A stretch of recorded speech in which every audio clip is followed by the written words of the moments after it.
Hello students, welcome back to our YouTube channel SS chemistry. आज हम पढ़ रहे हैं बीएससी फिफ्थ सेमेस्टर का फर्स्ट पेपर है आपका ऑर्गेनिक सिंथेसिस ए। इसका जो है हमने फर्स्ट लेक्चर लिया था, वो ऑलरेडी चैनल पर है, तो आप लोग पहले उस फर्स्ट लेक्चर को देखिए। ये आपका ऑर्गेनिक सिंथेसिस का फर्स्ट यूनिट का सेकेंड लेक्चर होने वाला है और आपकी फर्स्ट यूनिट नेम है chemistry of alkanes and cycloalkenes.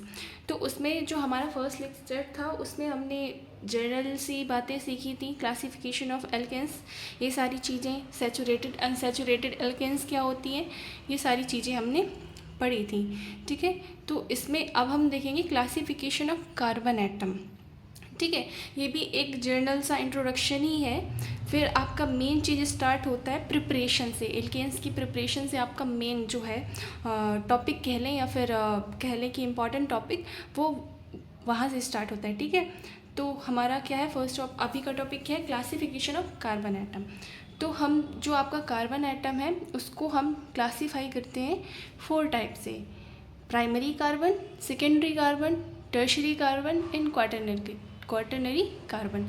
चलिए इसको एक एक करके देखते हैं।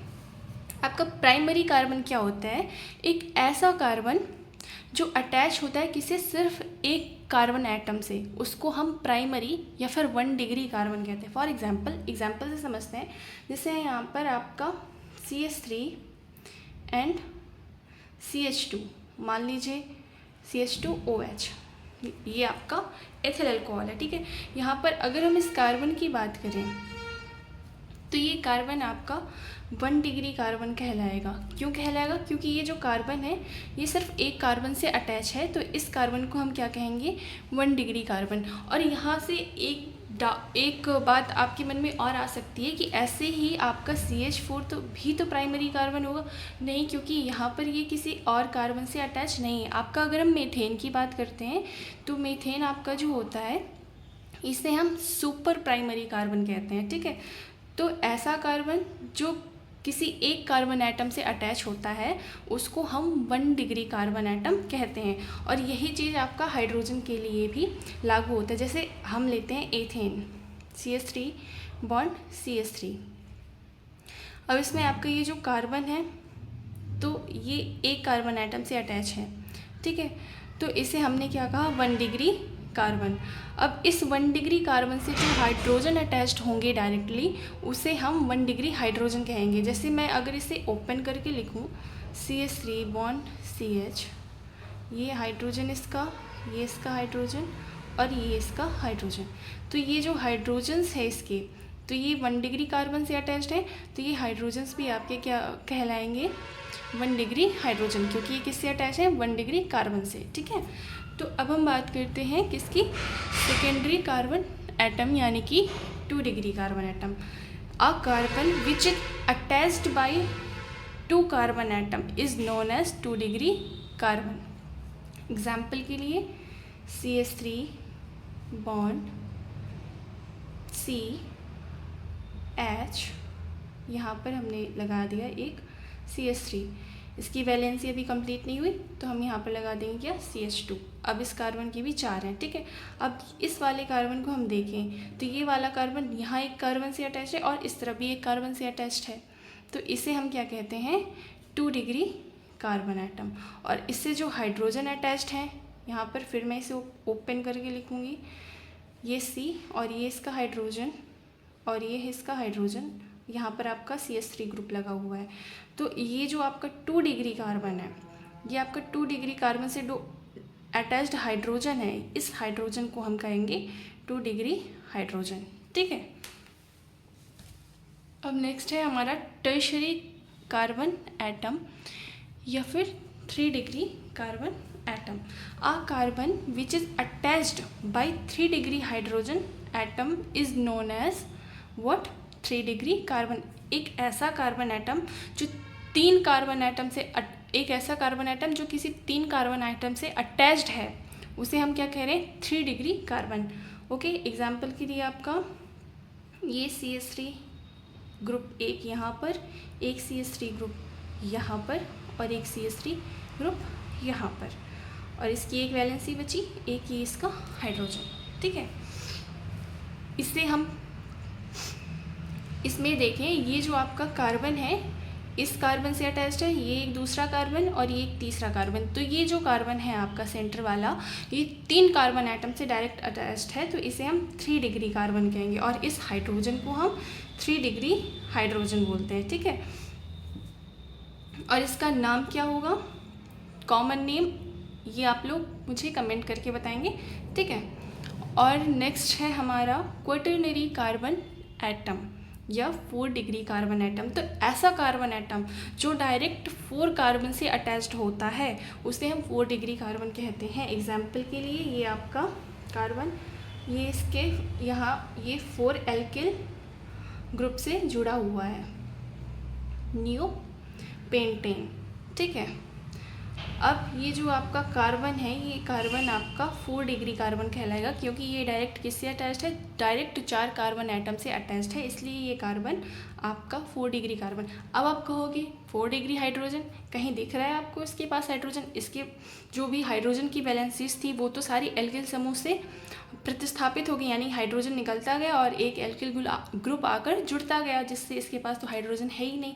तो मतलब कि आपके पास 4 डिग्री हाइड्रोजन जैसा कोई कॉन्सेप्ट नहीं होता, यानी कि 4 डिग्री हाइड्रोजन नहीं होता, ठीक। तो ये आपके classification of carbon atom complete होते हैं।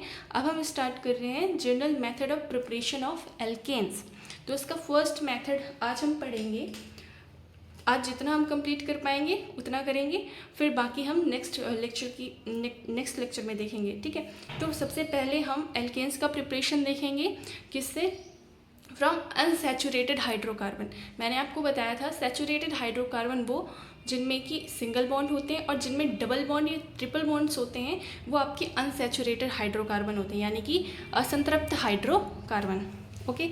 तो आपका फर्स्ट प्रिपरेशन ऑफ मेथड है, फर्स्ट प्रिपरेशन ऑफ मेथड है फ्रॉम अनसैचुरेटेड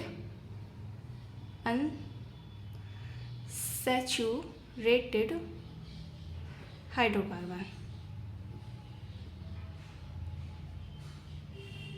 ये सारी चीज़ें मैं आपको बता चुकी हूँ कि अनसैचुरेटेड और सैचुरेटेड हाइड्रोकार्बन्स क्या होते हैं, तो इसके लिए आप फर्स्ट लेक्चर ज़रूर देखिए, जिसे सैचुरेटेड और अनसैचुरेटेड हाइड्रोकार्बन के बारे में नहीं पता है, ठीक है। तो आपके अनसैचुरेटेड हाइड्रोकार्बन के अंदर कौन कौन आता है, आपका एल्कीन आती है ना, एल्कीन में आपका डबल बॉन्ड होता है, और एल्काइन आती है, एल्काइन में आपका ट्रिपल बॉन्ड होता है। तो हम एल्कीन का फॉर्मेशन देखेंगे किससे, एल्कीन से एंड एल्काइन से। हम कैसे एल्कीन से, तो इसमें हम देखेंगे कैसे हम एल्कीन से आपका एल्केन बनाएंगे और कैसे हम एल्काइन से एल्केन बनाएंगे, ओके। तो इसको हम हाइड्रोजनेशन भी कहते हैं। जब किसी एटम, किसी मॉलिक्यूल में या किसी एटम में हाइड्रोजन आकर जुड़ता है तो हम उसे हाइड्रोजनेशन कहते हैं। तो इसमें भी आपका एल्कीन में भी आके हाइड्रोजन जुड़ेगा, एल्काइन में भी आके हाइड्रोजन्स ही जुड़ने वाले हैं, तभी आपका एल्केन का फॉर्मेशन होने वाला है। तो हम इस रिएक्शन को हाइड्रोजनेशन रिएक्शन से भी जानते हैं। तो इसे हम यहाँ पर लिख लेते हैं कि इस रिएक्शन का नाम हाइड्रोजनेशन भी है, ओके। तो आप कई जगह देखोगे हाइड्रोजनेशन के नाम से भी, हाइड्रोजनेशन, ठीक है, क्योंकि यहाँ पे हाइड्रोजन ऐड हो रहा है इसलिए हाइड्रोजनेशन। और हम इसे एक नाम और देते हैं कैटालिटिक हाइड्रोजनेशन, क्योंकि हम जो ये रिएक्शन कराते हैं, हाइड्रोजनेशन कराते हैं, कैटलिस्ट की प्रेजेंस भी कराते हैं, इसलिए इसका नाम कैटालिटिक हाइड्रोजनेशन भी होता है। तो नोट करके मैं इसको लिख देती हूँ, इस पॉइंट को यहाँ पर note, this reaction is also known as, this reaction is also known as catalytic hydrogenation, catalytic hydrogenation,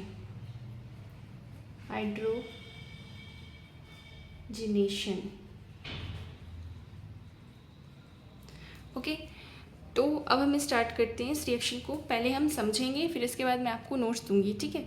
तो जैसे आपका एल्काइन, हम एसिटिलीन लेते हैं, ठीक है, C ट्रिपल बॉन्ड C, यहाँ पर आपका एक हाइड्रोजन, ये हाइड्रोजन, इस कार्बन की वैलेंसी पूरी हो गई, ठीक। हम इसे बोलते हैं क्या, एथाइन।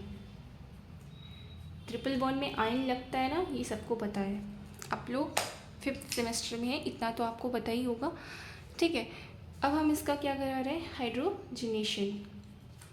किसकी प्रेजेंस में, हम निकल भी ले सकते हैं, प्लैटिनम भी ले सकते हैं एंड पैलेडियम भी ले सकते हैं, ठीक। टेम्परेचर आपका बेसिकली यहाँ पर रहते हैं 150 डिग्री सेल्सियस से 200 डिग्री सेल्सियस तक टेम्परेचर हो सकता है, ठीक है। तो यहाँ पर ये बॉन्ड ब्रेक होंगे, पाई बॉन्ड्स ब्रेक होंगे और आपके हाइड्रोजन्स आके यहाँ पर जुड़ेंगे।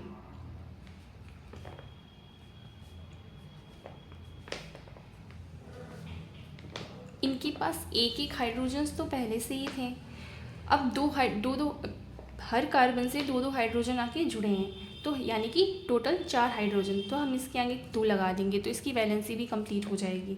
तो ये क्या आपका बन गया, एल्केन बन गया ना, एल्काइन से एल्केन, ठीक है।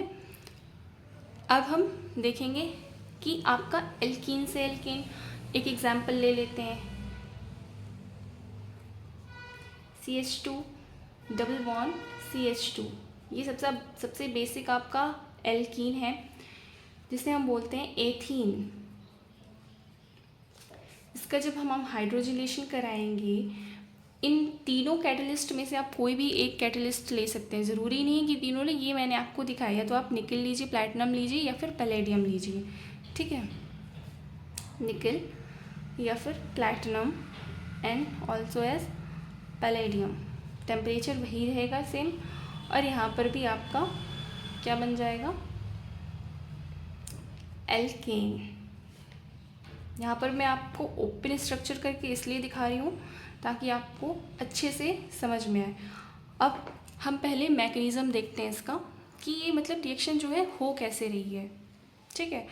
तो इसमें क्या होता है कि जो आपका कैटलिस्ट होता है, कैटलिस्ट की सरफेस पे ये जो हाइड्रोजन है, हाइड्रोजन आपकी एक गैस है, तो कैटलिस्ट की सरफेस पे ये हाइड्रोजन गैस क्या होती है, ऑब्जर्व हो जाती है, जिससे ये एल्केन जो मतलब एल्कीन या फिर एल्काइन जो है आकर जब उस सरफेस पे रिएक्ट करते हैं हाइड्रोजन गैस से, तो वहाँ पर बॉन्ड फॉर्मेशन और बॉन्ड ब्रेकिंग की प्रोसेस होती है, जिससे आपका क्या बनता है, एल्केन। तो मैं इसको एक आपको जल्दी से बता देती हूँ, जिससे आपको इसकी मैकेनिज़्म क्या है वो भी आपको पता रहेगा। जस्ट अगर मतलब आपका क्या कहते हैं ना कि एक पॉइंट बढ़ जाएगा, एक अच्छा इम्पैक्ट पड़ेगा, कि मतलब आपको चीज़ें बेसिक से पता है, ये तो आपकी रिएक्शन सबको ही पता होंगी कि ये रिएक्शन होती है, आप 11th में 9th में ये रिएक्शंस पढ़ ही चुके हो, बट हम थोड़ा सा मतलब डिटेल जानेंगे कि किस प्रकार से आपकी ये रिएक्शन होती है। तो मैकेनिज़्म हम इसकी देखते हैं कि इसका मैकेनिज़्म क्या है। मैकेनिज़्म, मान लीजिए आपका एक कैटालिटिक सरफेस है, निकल मान लीजिए, ठीक है। यहाँ पर आपकी जो हाइड्रोजन गैस है वो आके एक्यूमुलेट होती है, ठीक है। ये एक्यूमुलेट हुई, एक मतलब कहते हैं लूज बॉन्ड फॉर्मेशन कर लिया कैटलिस्ट की सरफेस से, ओके। अब यहाँ से आपका क्या आया, कोई अनसैचुरेटेड हाइड्रोकार्बन है, कोई भी हो सकता है, हम मान लीजिए मैं आपको बता रही हूँ एथाइन को लेकर के, ठीक है। तो आपका ये एथाइन मॉलिक्यूल आया यहाँ पर इससे हाइड्रोजन से रिएक्ट करने, ठीक है। तो ये क्या करेगा, ये अपने बॉन्ड्स को ब्रेक करेगा और इस हाइड्रोजन के साथ यहाँ पे बॉन्ड का फॉर्मेशन करेगा, ठीक है। और जब इसके बॉन्ड फॉर्म हो जाएंगे तो ये जो हाइड्रोजन है ये इस कैटलिस्ट की सरफेस को छोड़ देंगे, ठीक है। और अब ये तो हो गया आपका एथाइन के लिए। अब मैं आपको बताती हूँ एथीन के लिए। ये आपका कैटालिटिक सरफेस है, यहाँ पर आपका हाइड्रोजन आके एक्यूमुलेट हुआ, ठीक है। ये लूजली बाउंड हो गया किससे, हाइड्रोजन आपका कैटालिटिक सरफेस से। अब आपका एल्कीन आती है और इस हाइड्रोजन के साथ में रिएक्ट करती है। एल्कीन हमारे पास हमने क्या ली थी, एथीन ली थी, ठीक है। ये होगी आपकी व्हाट, एथीन, ओके। एंड यहाँ पर क्या हुआ कि ये बॉन्ड जो है ब्रेक हुआ और इसके बीच में बॉन्ड फॉर्म हुआ इनके साथ। ये वाला बॉन्ड भी आपका ब्रेक होगा, ये वाला बॉन्ड ब्रेक हुआ, ये वाला बॉन्ड ब्रेक हुआ और ये वाला बॉन्ड फॉर्म हुआ, ये वाला बॉन्ड फॉर्म हुआ। ठीक है, तो ये आपका क्या हुआ, एक साइक्लिक ट्रांजिशन स्टेट बन गई। इसे हम बोलते हैं 4 मेंबर साइक्लिक ट्रांजिशन स्टेट। ठीक, और क्या हो रहा है इसमें, आपका जैसे बॉन्ड फॉर्म हो रहा है वैसे ही साथ साथ आपका बॉन्ड ब्रेक भी हो रहा है। जब bond formation and bond breaking की जो प्रोसेस है वो साथ में होती है, जब bond formation and bond breaking की प्रोसेस साथ में होती है तब हम उसे पेरीसाइक्लिक रिएक्शन यानी कि कंसर्टेड रिएक्शंस कहते हैं। तो ये सारे पॉइंट्स जो है मैं आपको लिख कर देती हूँ जिससे आपको याद भी रहेगा। ठीक है, यही चीज़ें मैंने अभी आपको आगे समझाई, उसी को मैंने एक साफ सच नोट्स के फॉर्म में आपको लिख दिया है जिससे आपको रिवाइज करने में आसानी होगी। ये यहाँ पर यही चीज़ें अभी मैंने आपको आगे समझाई, कोई नई चीज़ नहीं, फिर भी मैं आपको एक बार और इस चीज़ को पढ़ के बता देती हूँ। ठीक है, जब हम इसमें पहले हम क्या पढ़ रहे हैं, मेथड ऑफ प्रिपरेशन पढ़ रहे हैं, किसका, एल्केन्स का। ठीक है, हम फर्स्ट प्रिपरेशन ऑफ मेथड हमने क्या पढ़ी, फ्रॉम अनसैचुरेटेड हाइड्रोकार्बन्स। हम इसमें एल्केन्स का फॉर्मेशन देख रहे हैं अनसैचुरेटेड हाइड्रोकार्बन से। इसको हम हाइड्रोजनेशन के नाम से भी जानते हैं एंड क्योंकि हम इस रिएक्शन में कैटलिस्ट का यूज़ करके रिएक्शन करा रहे हैं इसलिए हम इसे जनरली कैटालिटिक हाइड्रोजनेशन भी कह देते हैं। ठीक है, तो जब एल्कीन एंड एल्काइंस में हम निकल, प्लैटिनम एंड पैलेडियम कैटलिस्ट की प्रेजेंस में हाइड्रोजन का एडिशन करते हैं तो आपका जो एल्केन्स का फॉर्मेशन होता है उसे हम कहते हैं कैटालिटिक हाइड्रोजनेशन। ठीक है, पहला एग्जांपल है आपका एथीन का, मैंने आपको ये चीज़ आगे समझाई तो अभी यहाँ मैं आपको फिर से नहीं समझाऊंगी। और एथाइन से हमने क्या बनाया, एल्केन, एंड एथीन से भी हमने क्या बनाया, एल्केन। ठीक है, और यहाँ पे एक स्पेसिफिक कंडीशन ये है, आप यहाँ पर कोई एक, मैंने यहाँ पर आपको स्लैश करके इसलिए दिखाया है क्योंकि आप ज़रूरी नहीं कि आप ये सारे कैटलिस्ट लो, सिर्फ निकल लेकर आप ये रिएक्शन कराओ, सिर्फ प्लैटिनम लेके ये रिएक्शन हो जाती है, सिर्फ पैलेडियम लेके हो जाती है। मैंने सिर्फ आपको बताया है कि ये कैटलिस्ट आप यहाँ पर यूज कर सकते हो। ओके, आप सिर्फ निकल भी ले सकते हो। तो स्पेसिफिक यहाँ पर निकल के लिए कहा गया है कि जब हम रानी निकल को एज अ कैटलिस्ट इस रिएक्शन में यूज़ करते हैं तब क्या होता है, इस रिएक्शन को